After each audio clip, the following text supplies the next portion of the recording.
நம்ம வீட்டுக்கு பக்கத்தில் இவ்வளோ தியேட்டர் வச்சுட்டு 10 கிலோமீட்டர் தள்ளி ஒரு சினிமாவுக்கு டிக்கெட் புக் பண்ணியிருக்கோன்னு நீங்கள் யோசிச்சு பாருங்களேன். எந்த அளவுக்கு பிடிவாதமாக நின்று அந்த படத்துக்கு போகணும்னு சொல்லியிருப்பாங்கன்ட்டு.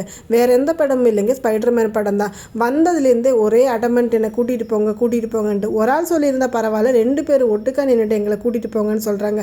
எனக்கு வேறு இதோட ஃபஸ்ட்டு பாட்டு செகண்ட் பாட்டெல்லாம் பார்க்காதனால, கண்டினியூஷன் இல்லாதனால எனக்கு புரியாது. நான் வரமாட்டேன்னு சொன்னால் கூட விடவே மாட்டேங்கிறாங்க.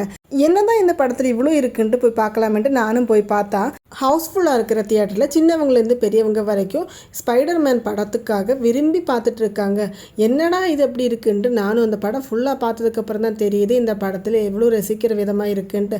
அது மட்டும் இல்லாமல் இது வரைக்கும் எந்த படம் பார்த்து இமோஷன் ஆகாத சின்னும் ஒரே ஒரு சீனில் மட்டும் அழுகிற லெவலுக்கு போயிட்டாங்கன்னு நீங்களே பார்த்துக்கோங்களேன். இன்டர்வெலுக்கு பாப்கார்ன் வாங்க போகும்போது தான் அன்னைக்கு வேறு ஃப்ரெண்ட்ஷிப் டேயாக இருந்தனால அங்கே கொஞ்சம் பேண்ட்ஸ் எல்லாமே வச்சுருந்தாங்க. ஸ்நாக்ஸ் வாங்கிட்டு வரும்போது இவ கொஞ்சம் பேண்டையெல்லாம் தூக்கிட்டு வந்துட்டு எனக்கு கட்டி கொடுங்கமான்ட்டு இருந்தாங்க.